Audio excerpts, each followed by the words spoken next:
Alors moi, c'est pas mal que je passe en dernier ce que je fais original. Je fais une phase 3, objectif AMM. Contrairement aux deux précédents, je présente le TAS 102.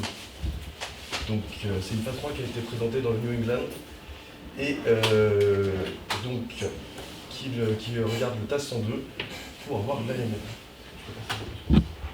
Donc le TAS 102, c'est du trifluridine thipiracil. C'est un médicament qui s'apparente au 5-FU parce que c'est un inhibiteur de la thymidine synthétase, sauf qu'il a été vu dans des effets cliniques qu'il était encore efficace chez des patients qui étaient résistants au 5-FU. Donc dans l'idée du mécanisme d'action, c'est qu'en plus, il aurait une action directe sur l'ADN, où il passe ici, il s'incorporerait dans l'ADN, et ce qui favoriserait l'apoptose.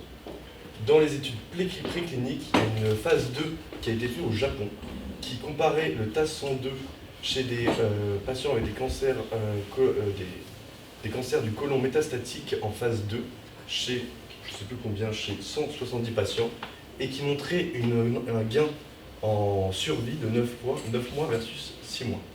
Donc c'est pour ça qu'ils se sont lancés dans la phase 3. Je peux le présenter. Donc c'est une phase 3 multicentrique qui présente chez des cancers du côlon métastatiques qui ont été déjà traités par les deux lignes des principaux chimiothérapies qui sont le 5-FU, l'oxalis et l'irinotecan, chez des patients qui sont OMS 0 ou 1, donc ça compare le TAS 102 versus placebo, avec une stratification uniquement sur le CARAS, sur le temps entre le diagnostic et la randomisation, et aussi pour savoir si c'est des patients asiatiques ou européens, ça on ne parle pas trop dedans, et avec comme critère principal la survie. Comment il est administré? Donc c'est un médicament qui est intéressant parce qu'il est péros, et c'est 35 mg par mètre carré, 2 fois par jour, matin et soir, pendant 2 semaines par mois, avec 2 mois de pause derrière, et pas le week-end. Ensuite, il me laisse la présentation. Ensuite, quels patients ils ont recrutés? Donc c'est des patients qui sont majoritairement OMS, enfin qui sont OMS 1, 0 et 1 parce que c'était les critères d'inclusion. C'est des patients qui ont une maladie qui a été diagnostiquée majoritairement après 18 mois, parce que c'est presque 80% dans les deux groupes. Et c'est des patients qui n'ont pas eu beaucoup de régorafenib. Il y a 20% de patients qui ont été traités par régorafenib. Alors pour le critère principal, donc c'était la survie. L'étude est positive avec un gain de survie en comparant la médiane qui est de 7,1 mois pour le TAS 102 versus 5,3 avec un odds ratio à 0,68. Quand on regarde les sous-groupes,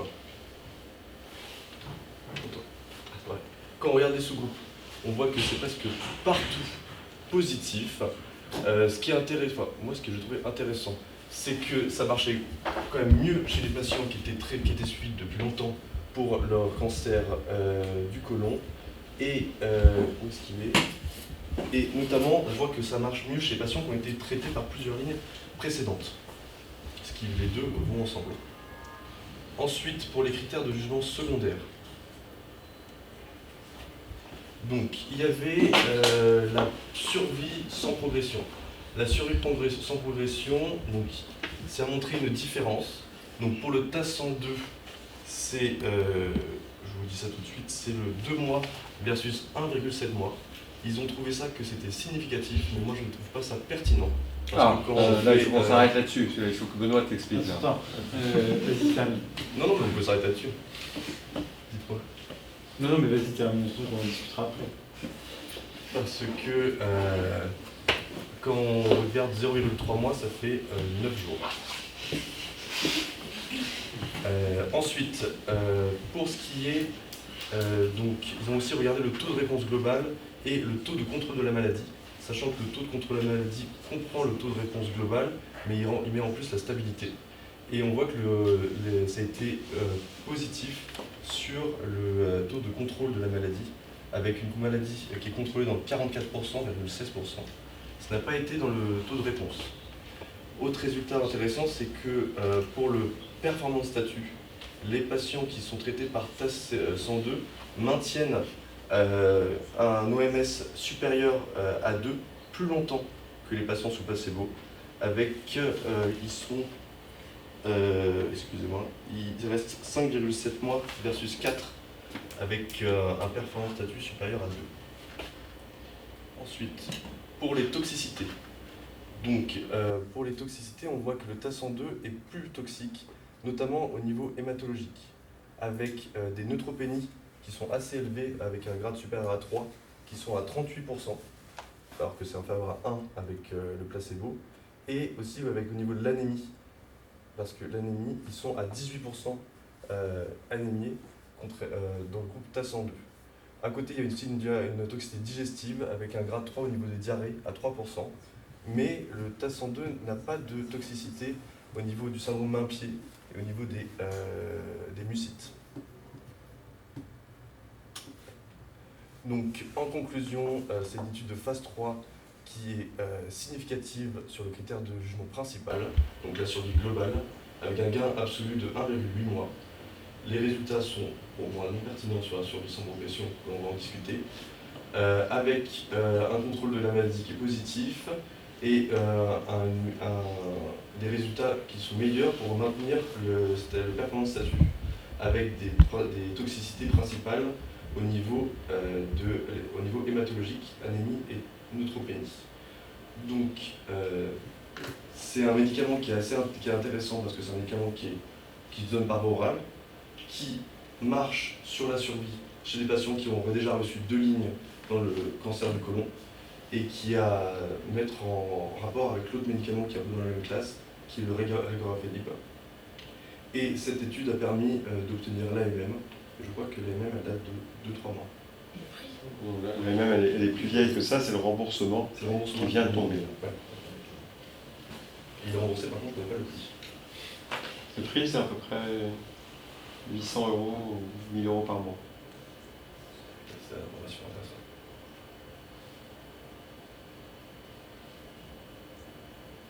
Et voilà, c'est une discussion.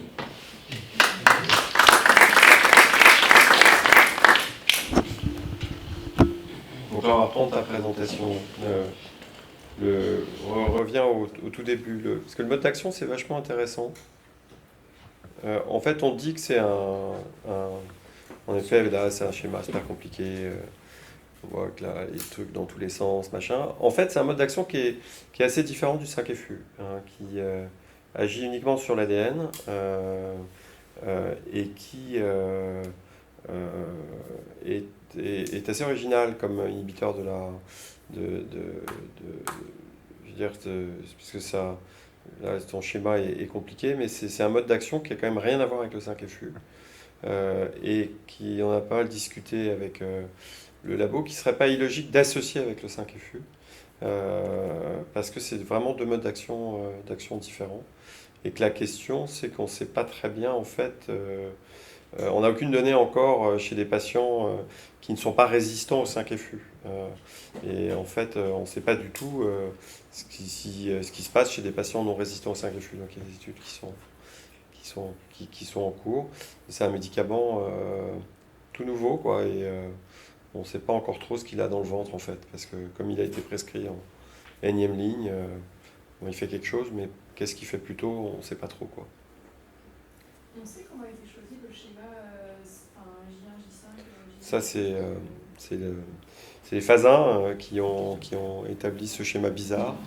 Le problème d'un laboratoire pharmaceutique, c'est qu'il fait plein de phasins. Il ne fait pas plein de phasins, ils ont fait 2 phasins. Ils se mettent d'accord sur un schéma et une fois qu'ils ont un schéma, ils ne veulent plus en bouger pour pouvoir avancer, pour pouvoir développer. Je sais pas si Après, c'est probablement pas le seul schéma, hein, puisque c'est étudié actuellement en association avec de l'irinotecan ou de l'oxalie, où là, c'est donné 1 semaine sur 2. Donc voilà, ça a été vraiment guidé par la tolérance, mais c'est vrai qu'une fois que le schéma est donné, c'est difficile d'en bouger. Ouais.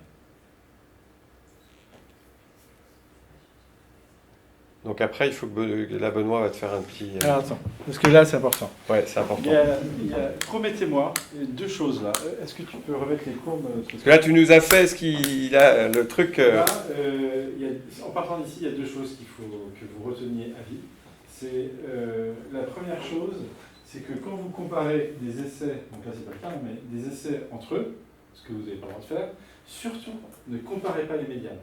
Les médianes de survie, de PFS, de tout ce que vous voulez, ça reflète l'effet du traitement, mais ça reflète aussi la population que vous avez, les facteurs pronostiques, etc. Donc c'est une des raisons pour lesquelles les essais ne sont pas comparables entre eux. Là où je ne suis absolument pas, c'est quand quand tu juges que l'effet du traitement n'est pas cliniquement pertinent. Alors, si tu te bases sur la médiane, je suis complètement d'accord.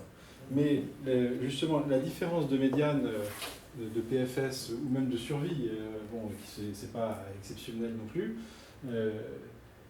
ne reflète pas l'effet du traitement. Et c'est ça qui est important quand on a un nouveau médicament, c'est de savoir qu'est-ce qu'il a apporté par rapport à, là en l'occurrence par rapport à rien, mais c'est valable pour toutes les autres études.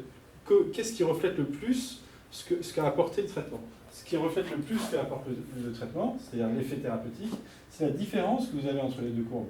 Et la différence, et depuis le début, hein, depuis là jusqu'au bout. Et ce n'est pas du tout les médianes qui reflètent l'effet thérapeutique. L'effet thérapeutique, il est donné par le hazard ratio.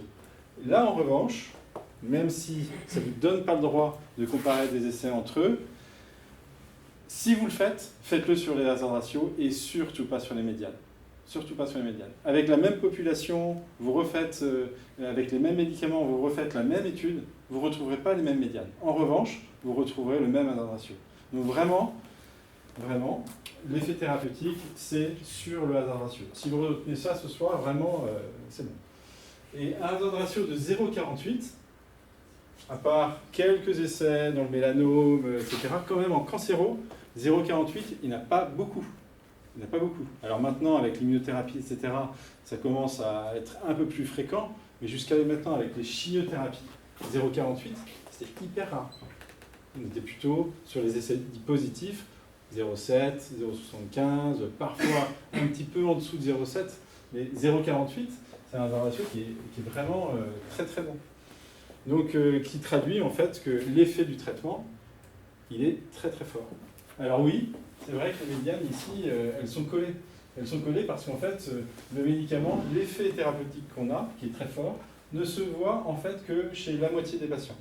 Parce que si en fait on connaissait la population cible, c'est-à-dire si on enlève ces patients, vous voyez que l'effet, il serait énorme. Le problème, c'est qu'on ne connaît pas, on ne sait pas les différencier, il n'y a pas de marqueurs prédictifs, etc. Et pourtant, il y a un effet thérapeutique qui est monstrueux. Voilà, donc ça c'est... Donc là, tu es tombé dans le piège. Tu es tombé dans le piège dans lequel tu ne retomberas jamais.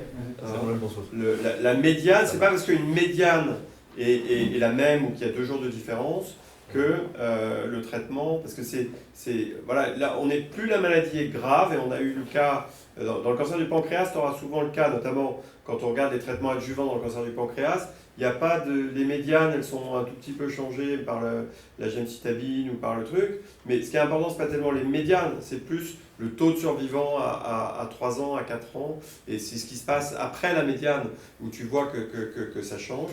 Et plus une maladie est grave, plus en fait, souvent il n'y a pas de modification de médiane, mais ça peut être après. Là, le problème, c'est que tu es dans une situation très grave, donc tu as 50%. Là, le fait que tu aies la même médiane, ça veut dire, comme tu l'as dit Benoît, qu'il y a 50% des patients qui ont pris le médicament pour rien.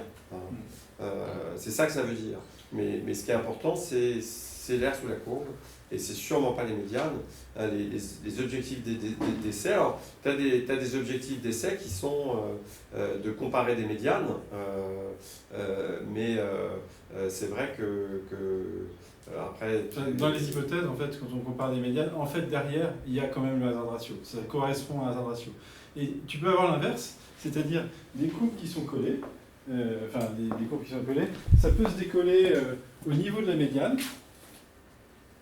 Il y a des essais comme ça se décolle un tout petit peu, alors ça n'est pas monstrueux, mais tu peux avoir numériquement des médianes qui sont qui pourraient paraître intéressantes, et puis ça se recolle après. Donc par hasard, ça se décolle au niveau des médianes, et tu as un hazard ratio à 0,9. Et pourtant, tu vas avoir une différence de médiane. Et qu'est-ce qu'on en fait de ce truc?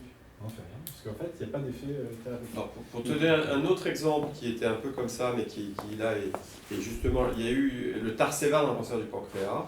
il y a une étude qui, tu sais, il y a le cancer du pancréas, c'était le cimetière de tous les médicaments nouveaux. Il y a eu 20 ou 30 drogues qui ont été comparées à la gemcitabine, où ça s'est à chaque fois planté. Il y a eu un essai gemcitabine plus ou moins Tarceva qui a été positif, mais avec une médiane où c'était pareil, les courbes étaient collées au niveau de la médiane, mais avec là un hasard ratio qui était à 0,80, si je me souviens son nom. Mais voilà, 0,80 avec une médiane collée, c'est pas pareil que 0,40 avec une médiane collée. Dans Donc cette 0,80 avec une médiane collée. Les courbes étaient séparées quasiment depuis le début et elles se recollaient au niveau de la médiane. Voilà, les mecs ils ont pas de bol. Hein. Et ça se redécollait juste après la médiane. Et du coup, dans le message qui a été donné ou qui a été reçu, c'est de se dire oui d'accord, c'est une étude positive, parce que la hazard ratio, petit p inférieur à 0,5 et tout, sauf que c'est exactement ce que tu as dit, c'est ouais, mais si c'est pour gagner 2 semaines, ça vaut pas le coup. Donc ça a été très salaud parce que c'est vrai que c'était. Alors, ça a d'un tué côté, la dans drogue. cette étude-là, le hazard ratio, il n'était pas à 0,48. Mais c'est ça, c'était voilà. pas du tout le même type de courbe. Ce type Bien de courbe, sûr, c'est assez bien sûr. modèle parce Non, mais qu'on voit les marges d'escalier. Tout ça, finalement, c'est vraiment pas la pour différence. discuter d'un médicament ou d'un autre, c'est vraiment l'effet thérapeutique ne peut s'évaluer que sur le hazard ratio et surtout pas sur les médianes. Les médianes, vous allez tomber, alors parfois ça va marcher, et vous allez tomber à chaque fois sur des trucs, ça marchera pas. Voilà. Donc vraiment, ça c'est hazard ratio, hazard ratio, hazard ratio. Hasard ratio. Et encore plus en adjuvant, où c'est encore plus frappant, parce qu'en adjuvant, les médianes ne peuvent rien dire. Quoi. Alors ce qui est intéressant dans cette situation, en fait, c'est aussi de le mettre en perspective avec ce qui existe aussi aujourd'hui dans cette situation. Donc là, on est dans des colons métastatiques, et les patients, ils ont reçu tout ce qu'ils ont pu recevoir comme type de chimiothérapie et de thérapie ciblée. Donc le Oxalie, Iriril, 5FU, les anti-angiogéniques, les anti-EGFR pour les races sauvages. Donc ils ont tout reçu et on leur donne ça. Il y a un autre médicament qui est déjà sur le marché et qu'on peut déjà donner depuis plus longtemps, qui s'appelle le Regorafenib, donc qui est un inhibiteur multidikinase qui se donne aussi par voie orale. Donc beaucoup de similitudes dans les deux médicaments, sauf qu'ils n'ont pas du tout les mêmes mécanismes d'action. Similitudes mais quasi parfaites dans les résultats. Quand on superpose les courbes, elles se. C'est les hasard ratios, Oui. on va dire c'est quasiment pareil. Quasiment pareil, que ce soit en PFS, en survie, en réponse aussi, parce qu'il n'y en a pas, comme ça c'est facile. Donc on a deux médicaments dans la même situation qui ont le même effet thérapeutique.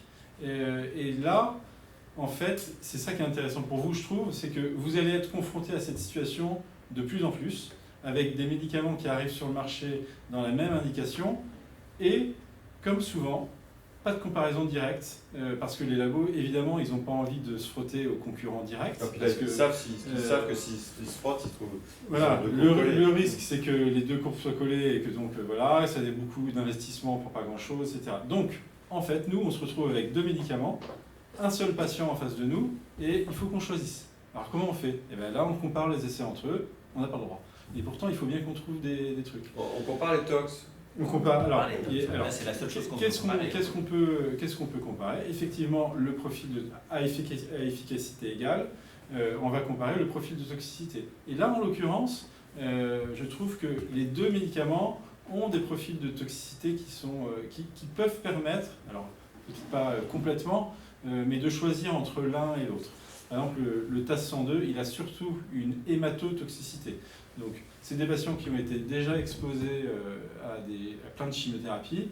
Il y en a qui gardent une hématotoxicité résiduelle, qui a du mal à récupérer. Donc là, ce ne sera peut-être pas la place du TAS-102. À l'inverse, le Regorafenib, lui, a des toxicités plus cliniques, moins hématologiques, donc plus cliniques, la peau, la fatigue, il faut que ça fatigue aussi, la mucite, plus de mucite avec le Regorafenib. Vous voyez, donc la tolérance peut aiguiller vers l'un ou l'autre quand, en fait, vous n'avez pas de vraies données comparatives pour choisir l'un ou l'autre. Et il y a aussi ce que tu as montré, c'est les analyses de sous-groupes. Et donc là, les analyses de sous-groupes, en fait, ça vaut pas grand-chose pour donner une conclusion vraiment formelle. En revanche, on doit aussi les regarder quand on doit choisir entre l'un ou l'autre. Et là, il y a quelques critères pour ces deux médicaments qui ressortent. En fait, ce qu'on va aller chercher, c'est là où ça diverge. Tu peux la remontrer, la dia sur les... Là, il y a un truc qu'il ne faut pas que vous oubliez, c'est que pour le TAS 102 comme pour le régorafénib, c'est des essais qui ont été faits dans les caractéristiques des patients.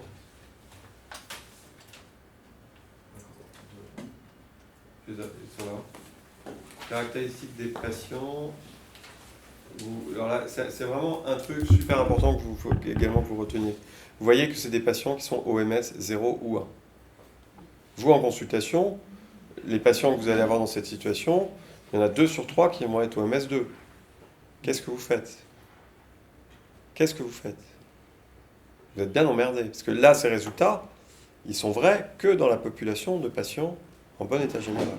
Et on a montré avec le régorafénib, pas avec le TAS 102 parce qu'il n'y a pas de données, mais le régorafénib, les résultats du régorafénib chez des patients au-delà d'un OMS 0,1, c'est catastrophique. Donc vous n'allez pas forcément rendre service à des patients, parce que c'est vrai, un patient ne sait plus quoi foutre, il demande un traitement, et on lui prescrit, mais en fait, probablement, on fait des conneries. Le Régora, il y a un certain nombre de facteurs qui permettent de prédire si ça va être utile au patient ou pas, et le facteur le plus fort, c'est l'OMS.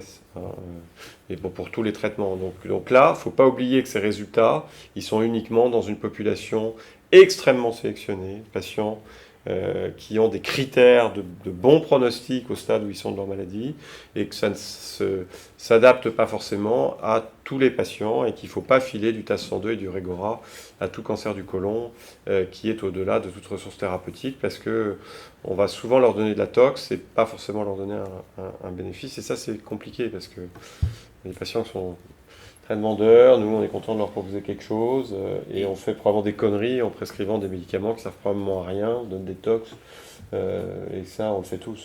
Et en pratique, vous faites quoi, vous? TAS ou Régo, maintenant qu'on a les deux? Ça dépend justement de certains critères.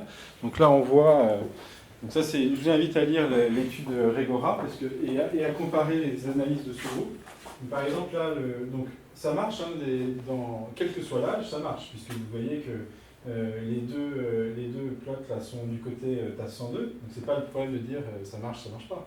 Ça marche chez les deux. En revanche, on a l'impression que le hazard ratio est un peu plus élevé chez les patients qui ont plus de 65 ans, d'accord? Puisqu'il est un peu plus, le hazard ratio est Non, je crois que c'est l'inverse pour le Régora. Le Régora, c'est l'inverse.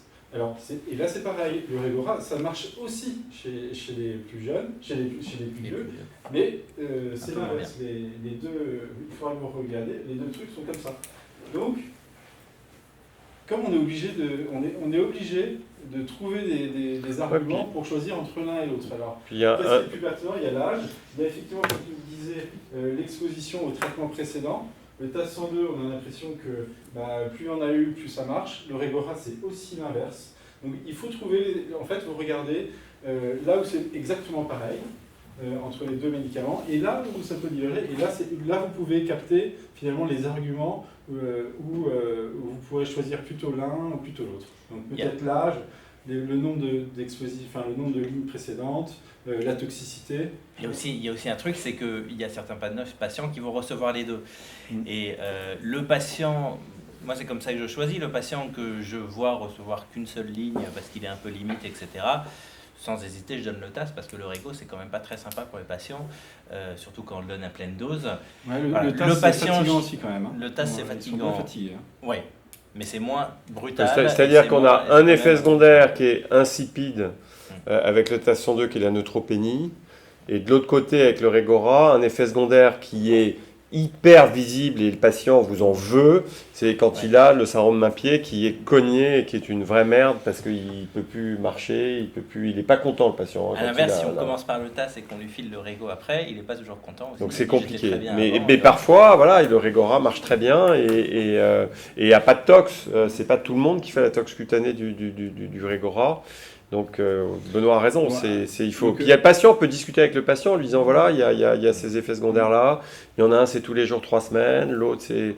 Mais c'est vrai que le patient, c'est compliqué parce que lui, il ne sait pas les trucs. Et quand vous lui dites syndrome main-pied, c'est vrai que ça lui fait pas forcément peur, mais nous, ça nous fait peur parce que le syndrome main-pied du Régora, parfois, putain, c'est vraiment chiant, quoi. Ils sont vraiment, vraiment. Et en embêtés, fait, les patients. au-delà de ces médicaments, ce qui est surtout intéressant, le message vraiment pour vous aujourd'hui, c'est de dire, quand il y a cette situation-là où vous avez 2 médicaments dans la même situation, où il n'y a pas d'études comparatives, il faut que vous forgiez votre propre opinion. Et ce n'est pas les visiteurs médicaux qui vont vous éclaircir vos pensées. Je peux vous dire que moi, quand j'étais à votre place, et c'est une des raisons pour lesquelles je me suis intéressé aux stats, c'est que dans la même matinée, j'ai vu défiler 3, il n'y a pas de labo ici. Fais gaffe, t'es filmé quand même, donc ça va. 3 après, visiteuses médicales pour de l'EPO. Je vois alors sur la première elle me dit ah mais nous on a la meilleure EPO, alors j'essaye de comprendre, voilà. Alors pourquoi? Oui parce que il y a le risque relatif qui est... Ah je dis ah oui d'accord, ok, je sais ce que je vais prescrire alors. Elle s'en va, je reçois la deuxième.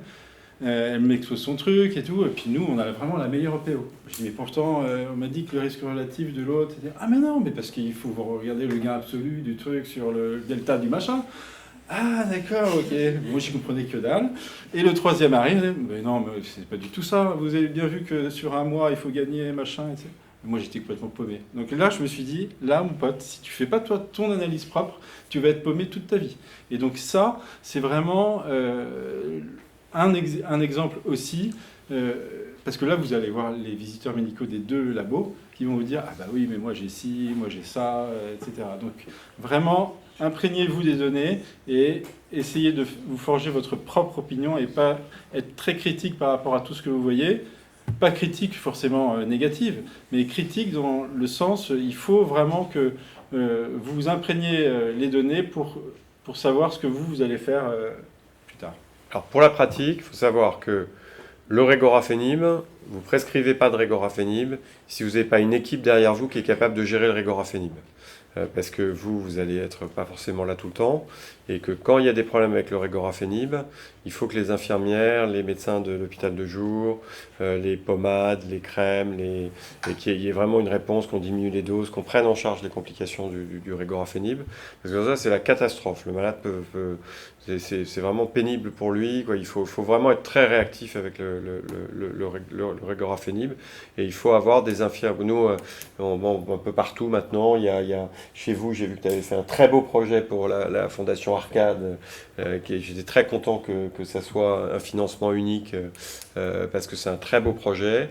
Saint-Antoine, on a depuis longtemps un pôle oral. Vous avez construit un pôle oral également. C'est-à-dire qu'il faut un numéro de téléphone où quand le patient a un problème, il puisse appeler. Parce qu'il ne peut pas vous joindre vous, donc il faut qu'il puisse joindre l'infirmière et qu'il puisse revenir et qu'on puisse interagir assez vite. Et qu'il puisse être, pour le régorafénib, vu avant de débuter son traitement, parce que vous, ça vous emmerde, les pieds, les callosités, les trucs, vous n'avez pas le temps. Et il faut qu'une infirmière qui sera beaucoup plus sensible à ce type de problème voit le patient, l'envoie à un pédicure pour traiter ses zones d'hyperkératose. Donc il faut, pour prescrire du régorafénib, un environnement. Il faut également pour le TAS 102. Pour le TAS 102, il y a une problématique, c'est l'hématotoxicité. Donc une des questions, c'est GCSF or not GCSF.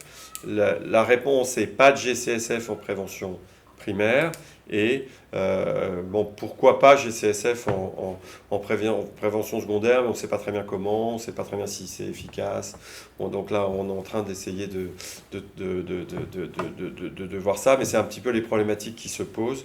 Parce que s'il y a une neutropénie, c'est en général pas très grave. Il y a très peu de neutropénie fébrile avec le Régora, avec le TAS 102. C'est des neutropénies qui sont assez courtes. Simplement, ça décale le traitement, donc le malade est anxieux, il y a plein de prises de sang. Donc pareil, il faut, comme c'est que de l'oral, on n'est plus dans un schéma d'hôpital de jour, donc on n'est plus dans un schéma où il y a un médecin et donc on est dans des médicaments qu'il faut manier avec une équipe qui est organisée, un numéro de téléphone où les patients peuvent appeler, les infirmières qui sont là pour faire le tampon et pour pouvoir choper les patients qui ont des toxicités et pour pouvoir les orienter ou pour pouvoir gérer elles-mêmes, puisqu'il y a des délégations de tâches qui permettent que les infirmières puissent gérer certaines toxicités. Donc ça, c'est le problème des drogues orales. Les drogues orales, il faut absolument que votre centre... les drogues orales, ça se passe bien s'il y a un bon environnement qui entoure la prise en charge. Ça peut être une catastrophe si il n'y a pas de... Voilà, si vous êtes le médecin oncologue qui prescrit ça le lundi et que vous vous barrez et que le malade ne sait plus quoi foutre. Il faut avouer que c'est un peu plus vrai quand même pour le Rego que pour le TAS. Ça arrive plus souvent pour le Rego que pour le TAS. TAS. C'est plus difficile à gérer. Mais c'est tout un problème d'organisation, Ouais. puisque vous êtes tous passés, sauf les plus jeunes, dans des centres anti-trucs, dans des services d'oncologie. On est fait pour une structure de traitement qui est l'hôpital de jour. On n'est pas fait pour une structure... Voilà, c'est tout à repenser pour l'oral. Et tous les services ne sont pas... voilà, c'est tout un... donc tout le monde s'y met, mais c'est... Il faut du temps, c'est beaucoup, c'est de la télémédecine, c'est probablement communiquer avec son patient par Internet, c'est ce que tu es en train de faire à Georges Pompidou. C'est des nouveaux projets de management. À l'ASCO cette année, il y avait la présentation, la numéro 2 de l'ASCO, c'était de montrer que la survie globale des patients était améliorée quand le patient communiquait par Internet avec son centre. C'est-à-dire que quand il y avait des tox, quand il y a des problèmes, le fait qu'ils le disent, les vues plus vite, on intervient plus vite et ça intervient sur la survie globale. Donc ça va être des problématiques qu'on va avoir à mener ensemble, tous ensemble. Ce qui est en train de se développer concrètement, c'est des applications pour le patient où il va remplir ses questionnaires de tox, soit à la demande, soit de manière systématique, avec des algorithmes d'alerte qui vont se faire. Mais derrière, il faut quelqu'un pour gérer l'alerte. Et ça, c'est toute une histoire, parce que c'est assez facile de faire une information, de faire c'est pas très compliqué. Le problème, c'est d'avoir la logistique pour gérer l'information qui arrive, et ça, c'est beaucoup plus compliqué, et que là, c'est pas faisable à l'échelle de petits centres. Donc tout le problème il faut une certaine masse critique, parce qu'il faut un personnel, et que là c'est compliqué. Là, ça devient compliqué. Donc, futur du TAS 102. On s'arrête là. 3e, 4e ligne. Qu'est-ce que tu vois comme futur, toi? Il faut voir s'il peut toute la monter. Mais comment? De voir si on peut associer le TAS que le TAS. J'ai pas eu vraiment le temps d'approfondir ce sujet, mais on va voir si on peut l'associer à d'autres chimiothérapies, on peut voir s'il peut remonter les lignes. Ouais. Mais bon, c'est long travail, compliqué, casse-gueule. Qu'est-ce qu'il a comme autre avantage le TAS 102 par rapport au 5FU? Je sais pas, j'essaie de trouver des avantages. Parce que c'est vrai, la phase 1 avec le CPT11 est terminée, la phase 1 avec l'oxaliplatine est en cours. Bon, ceci dit, c'est long, il faut faire des phases 3, c'est quand même pas un médicament miracle visiblement, donc il va falloir des énormes études avec des hasard ratios qui vont... là, on va être difficile d'avoir des hasard ratios sublimes là. Donc c'est pas le traitement miracle du cancer du côlon du futur. Donc certes, il a un petit intérêt, c'est qu'il n'est pas cardiotoxique. Donc ça peut être intéressant pour les patients qui font les cardiotoxicités du 5FU. Et puis peut-être, voilà, après voilà, qu'est-ce qui va devenir? Bon, il est développé, il y a adjuvant qui est une question, parce que c'est pas le même mécanisme d'action que le 5FU. Donc là, il y a... Et c'est vrai qu'un des axes possibles, on en a discuté. T'es là, Benoît, quand on en a discuté avec Servier? Non. Où il y a une piste assez intéressante, c'est de l'associer au 5FU. Il y a un gros rationnel de... Il a tellement été présenté comme un super 5FU. Ouais, mais en fait, il n'agit pas du tout comme le 5FU. Il passe pas par la DPD, il est complètement indépendant de la DPD. Et donc là, on va essayer de faire une phase 1. Alors, on attend un peu les données, parce que si on a cette idée-là, les Japonais l'ont sûrement eu, donc on essaie de savoir s'il n'y a pas déjà eu des phases 1 de fait, parce que parfois deux antimétabolites, ça paraît, voilà, il y a le 5FU, on connaît la tox, le TAS101, le TAS102, on connaît la tox, on se dit a priori ça va pas être toxique, et puis par exemple on a fait une phase 2, où on a associé le LV5FU2 simplifié, là, du 5FU à la pompe avec de la gemcitabine. Ça a été mais super toxique quoi. On a eu les gens avaient tous des alopécies grade 2, on avait 50% de neutropénie, donc les alors que ça passe avec le Xeloda, donc c'est très curieux. Donc les antimétabolites ensemble, ça peut donner des trucs particuliers, donc il va falloir voir. Donc le labo, ils essayent de le développer avec l'Oxali, donc c'est sûr que l'Oxali c'est important parce que l'Oxali après, c'est sûr que s'il n'y a pas l'Oxali, on ne peut pas aller en adjuvant. Donc, c'est vrai que les Japonais sont assez intéressés par voir en adjuvant ce que ça peut donner. Mais le problème de l'adjuvant, c'est que c'est des essais énormes, très coûteux. Là, il faut un rationnel. Là, on n'a pas vraiment le rationnel, quoi. On a a priori un 5FU autre. Donc, c'est très casse-gueule d'aller en adjuvant. Enfin, il faut des essais avec 3000 malades. Des essais à 100 millions d'euros ou à 100 millions de dollars, c'est casse-gueule. Donc je sais pas ce qu'ils vont faire, je sais pas ce qu'ils vont décider. On va discuter beaucoup. Voilà, mais je pense que c'est un médicament qui n'est pas une révolution, mais qui peut apporter quelque chose. Il apporte déjà 2 mois de ça. Qu'est-ce que tu nous as dit 2 mois. 2 mois. Alors le progrès dans le cancer du côlon, ça a été fait à chaque fois 2 mois de plus, on rajoute quelque chose, et c'est comme ça que quand moi j'ai commencé l'onco, le cancer du côlon, c'était 10 mois de médiane de survie, aujourd'hui c'est 30 mois, et finalement Là, j'ai refait la question d'internat sur le cancer du côlon, où partout il y a marqué que le nombre de patients qui ont des cancers du côlon métastatiques, c'est inférieur à 5% de survie à 5 ans. Ça, c'est plus vrai, c'est 14% de survie à 5 ans quand on a un cancer du côlon métastatique. Et puis ça change, ça progresse. L'immunothérapie, le futur, mais non, on n'y est pas pour les... On n'y est que pour 4% des patients, donc il y a encore beaucoup... Mais si ça marche, on doit pouvoir faire quelque chose avec de l'immunothérapie dans le cancer du côlon non MSI, mais il y a du boulot. Il y a d'autres pistes aussi chez les patients chimio-réfractaires, notamment chez les races sauvages, la réintroduction des anti-EGFR qui est assez à la mode aussi, avec en monitorant l'ADN circulant. Ah, si tu vas sur ce... Non, mais il n'y a pas que le TAS et le REGO. Il y a surtout le truc qu'il ne faut pas oublier, que nous a appris notre maître de Gramont et sur lequel Benoît a beaucoup travaillé et sur lequel on a écrit des articles, qui est nous, quand on a des patients en expertise, qui viennent nous voir pour énième avis, on leur rend service parce que les gens oublient les réintroductions d'oxaliplatine. Réintroduction d'oxaliplatine, ça peut permettre de regagner quelques mois de contrôle de la maladie. Et ça, c'est fréquent que les patients n'aient pas... Et contrairement au TAS et au REGO, ça donne quelques pourcents de réponse. Ça donne des réponses, puis ça donne parfois des contrôles plus longs. Il y a la chimio intra-artérielle hépatique, justement avec l'oxaliplatine. Les patients qui ont des métastases exclusivement hépatiques, ça peut être intéressant. Il y a pas mal de choses, il y a pas mal d'essais qui vont s'adresser à ces situations avancées, parce qu'on a énormément de patients, vu que le cancer du côlon ils vivent longtemps, donc il y a énormément de possibilités d'essais thérapeutiques dans ces situations extrêmement avancées. D'autres questions? Ça va? Je sais pas, vous m'aviez donné un autre article qui avait l'air passionnant. Oui, moi j'avais lu l'autre aussi. Vous n'avez pas envie de nous en dire un mot là? Sur les... Il y en avait beaucoup, mais... Il est marrant celui-là. Il est original. Ouais, j'ai jamais entendu parler de ça. Quoi? Sur les cellules indépendantes? Ouais. Oui, j'ai lu celui-ci aussi, du coup, il était marrant. Bah, ceci dit, je pense qu'il n'est pas... Moi, je vais le lire, je suis content, parce que je n'avais pas vu celui-là. Ouais.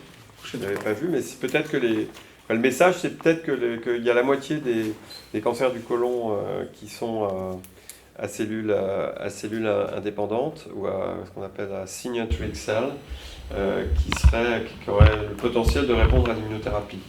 Donc si c'est vrai, c'est un scoop, parce qu'on n'a pas pensé à ça. Oui. Ouais, dans les limites gastriques, c'est peut-être aussi... Ben, c'est ça, ce que je me disais, parce que c'est vrai que dans les limites gastriques assez indépendantes, on voit cliniquement, on sentait qu'il y avait deux entités. Il y a les superficielles de bon Ouais, mais pronostic dans les et les essais métastatiques qui thérapeutiques, sont. les limites sortent pas. Quoi, ou tout du moins, je sais pas si on a l'info. Dans Non. tout ce qui est sorti avec l'immunothérapie, on nous dit pas ça. Non, non, Je non. sais pas. Non, c'est pas. Dans le Mais ça, c'est peut-être gastrique, non, ouais, c'est pas c'est ça. intéressant, Ouais. intéressant de regarder. Donc moi, je. Mais parce que justement, les avancées sont peut-être correspondent peut-être à ce groupe hypométhylé. Alors, Peut-être. Donc là, c'est une piste marrante. ouais, ouais. Mais bon, faut voir. C'est un tout petit groupe, mais c'est un truc. Moi, ça m'a joué Ouais, ouais, non, c'est sympa. le potassé avec mon équipe INSERM pour savoir qu'est-ce qu'on en fait, et c'est intéressant d'aller fouiller ça. Donc merci, parce que je ne l'avais pas vu. Parce que comme c'est BMJ, c'est pas un journal que. C'est un journal qui passe à travers. Quoi, on ne peut pas voir tous les journaux, il y a tellement de journaux. Moi, je suis très content de faire ce petit bâtiment. Merci, merci à tous, merci à vous, modérateurs, d'avoir participé à la soirée. Merci.